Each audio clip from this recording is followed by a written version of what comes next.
Salut les investisseurs malins, j'espère que tu vas bien. Je m'appelle Gabriel Jarosson. Aujourd'hui, on va analyser Easyit en levée de fonds sur ce WeFund. C'est parti.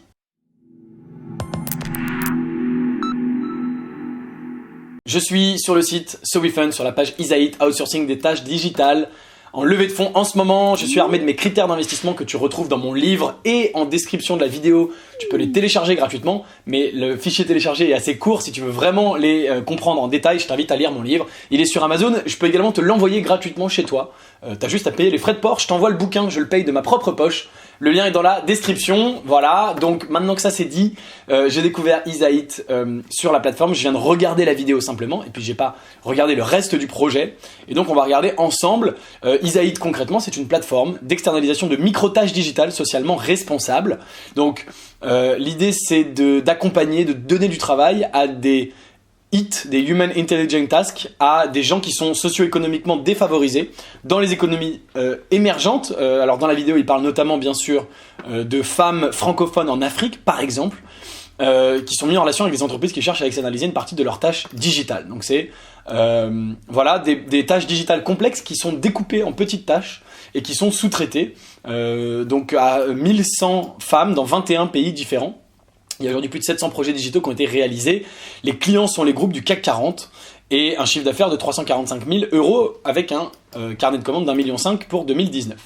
Voilà concrètement ce que c'est. Alors que peut-on dire instantanément de ça ? Le marché, effectivement, déjà, première chose qui me vient en tête, oui, le marché, je pense qu'il est intéressant parce que on voit de plus en plus, c'est une vraie tendance de fond, de boîtes qui sous-traitent, qui délocalisent et qui font appel à c'est même la tendance du travail à distance. C'est-à-dire que ce soit des salariés qui travaillent de chez eux ou que ce soit bien sûr des gens qui sont pas des salariés mais qui sont des indépendants, des indépendantes qui travaillent depuis des pays émergents. Ça change pas grand-chose, mais c'est une vraie tendance. Et il y a de plus en plus de boîtes qui font appel à ça. Alors là, cette plateforme, je crois qu'elle est vraiment tournée vers les femmes avant tout. Et donc notamment, il y a 2 milliards de personnes qui vivent avec moins de $2 par jour, dont 70% sont des femmes.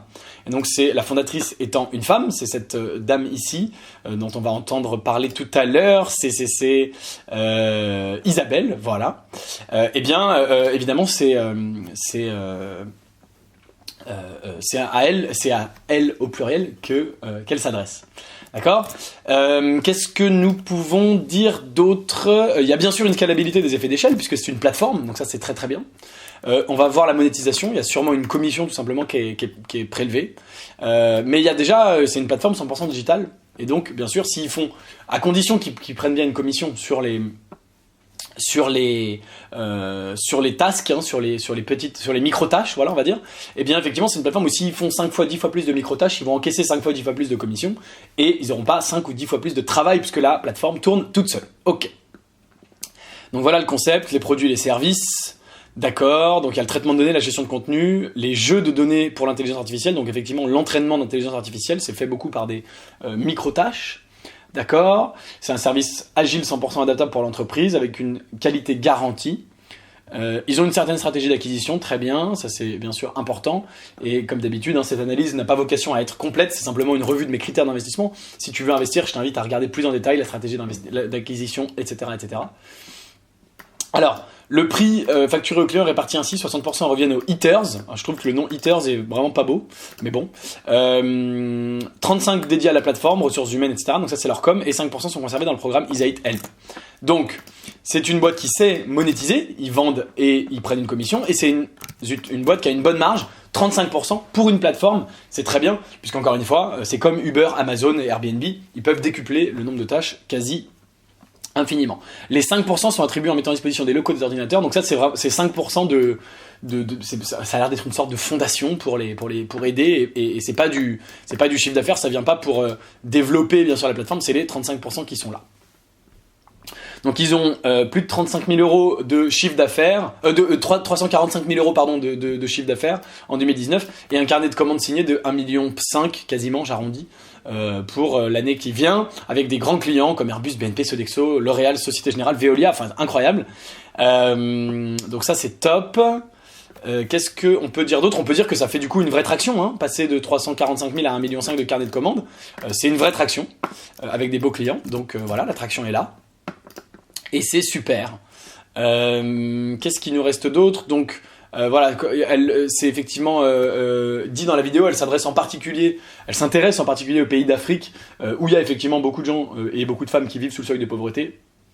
La Côte d'Ivoire, le Cameroun, le Madagascar. Donc si on prend l'exemple du Cameroun par exemple, le salaire minimum c'est 55 € et le revenu mensuel civilisé c'est 200 €. Et le loyer moyen c'est 90 €. Donc voilà, donc ça permet vraiment à des gens de gagner de l'argent et c'est bien sûr tant mieux. Voilà, alors que nous reste-t-il à analyser? On va aller regarder un petit peu l'équipe. Donc nous avons ici Isabelle qui est la cofondatrice avec Philippe. On va aller regarder leur profil. Advisor conseil, d'accord, rien de spécial. Et ici, lead développeur, CFO, ok. Alors voyons voir Isabelle. Isabelle Machola, donc co-founder Isaït et board member. Donc depuis 3 ans, elle dirige ça. Elle est également board member de quelques femmes du numérique, de EOA France. C'est une ancienne de Publicis où elle a bossé pendant 6 ans. Elle a aussi bossé chez Dell. Donc pas d'expérience entrepreneuriale préalable. Elle a bossé 12 ans chez Cisco, incroyable. Et elle a fait école polytechnique féminine, école d'ingénieur. Donc un profil technique qui a bossé chez Cisco, chez Dell, puis qui s'est réorienté chez Publicis, quoique CIO. Alors qu'est-ce que c'est CIO comme poste? C'est peut-être Chief Information Officer, je pense. On va regarder job. Donc c'était aussi peut-être un profil un peu IT. What does a CIO do? Non. What does Chief Information Officer? Voilà. Merci Wikipédia. Donc c'est bien ça. Chief Information. Donc un profil technique, une ingénieure qui se réoriente vers Isaït. Donc mais une plateforme aussi technique. Et ça c'est assez dingue. Donc c'est pas un profil comme d'habitude et je trouve ça très très intéressant. Donc parfait, ça c'est top. Donc pas d'expérience entrepreneuriale préalable. Et Philippe Coujambet, son cofondateur et associé, il est mentor chez Ionis, qui est Ionis, c'est la société qui a toutes les écoles Epita, Epitech notamment. Et c'est une philosophie qui a inspiré très fortement en 42, hein, c'est les personnes qui ont créé Ionis qui ont aussi créé 42, même si c'est deux choses séparées. Il a été CEO chez Paytop, un service de paiement, donc une plateforme. Il a monté Tecora, qui est un CMS mobile, donc un vrai entrepreneur, et il est également cofondateur de Isaït. Donc une équipe très très très intéressante parce que c'est une ingénieure avec une forte expérience chez des grandes boîtes comme Cisco, Dell, Publicis qui crée ça, avec Philippe qui est également un ingénieur, école spéciale de mécanique et d'électricité, donc un ingénieur également, 2 ingénieurs, et lui avec un profil vraiment entrepreneur, donc une très très bonne équipe. Ça, c'est assez chouette. C'est assez rare pour être précisé, pour que ça leur vaille deux points verts.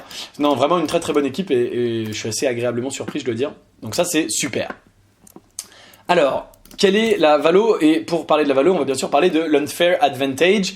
L'unfair advantage, c'est la question de est-ce qu'il y a des brevets? Est-ce que si toi et moi demain on veut faire la même chose, on peut ou pas?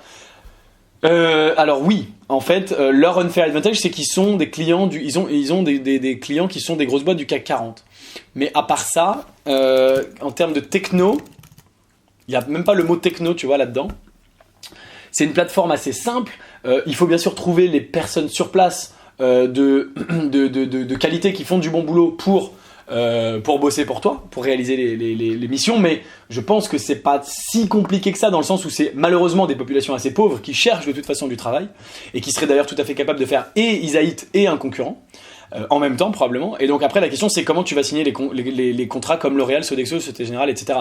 Mais en fait des boîtes qui ont besoin de ce genre de tâches, il y en a énormément, même si tu prends pas toutes ces boîtes là mais que tu en prends d'autres, par exemple d'ailleurs à l'étranger ou etc.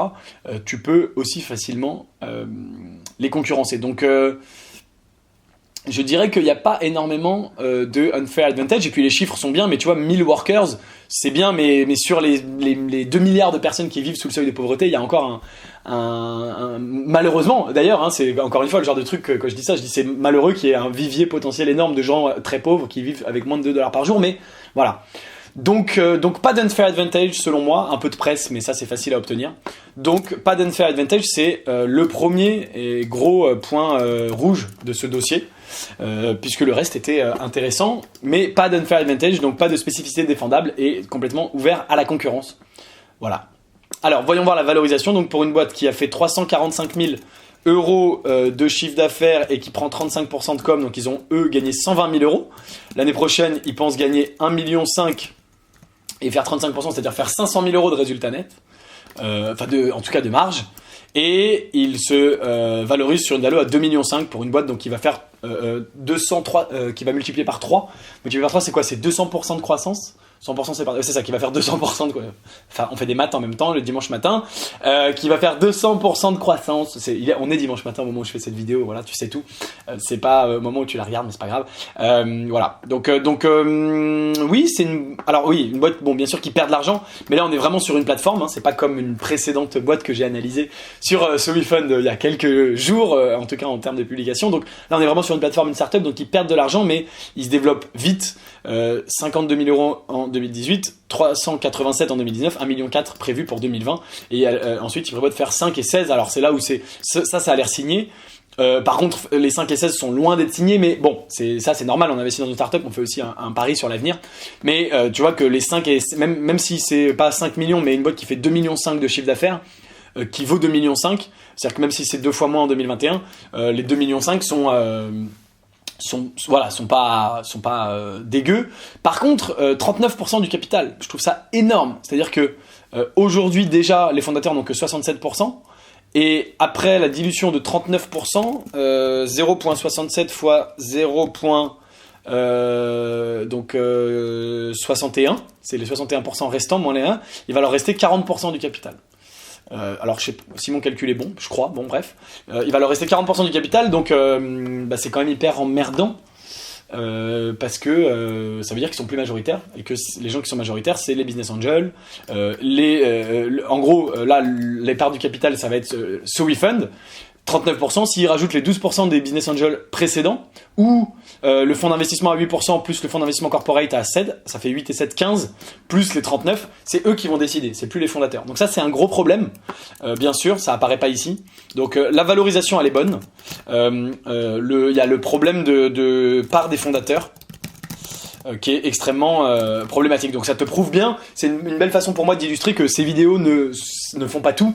Évidemment, si tu veux investir, et si moi je veux investir, il y a d'autres points à creuser que je t'invite à faire. On a parlé de la stratégie d'acquisition qu'on a vue. Est-ce qu'il faudrait la commenter et en parler, même si moi j'en parle pas ici. Je me contente déjà de parler de la traction. Je peux pas faire des vidéos qui durent 2 heures. Hein. Enfin, je peux, mais personne ne les regarderait. Donc voilà, mais là, il y a un vrai problème sur la part des fondateurs. Par contre, la valo, elle, à 2,5 millions, je la trouve bonne. Et c'est marrant de mettre ça en comparaison avec effectivement une autre startup que j'ai analysée il y a quelques jours et je trouvais la valo pas bonne du tout. Tu vois peut-être de quoi je parle. Et alors que c'était pas du tout une startup en fait, et que là c'en est une et que c'est une valo tout à fait correcte.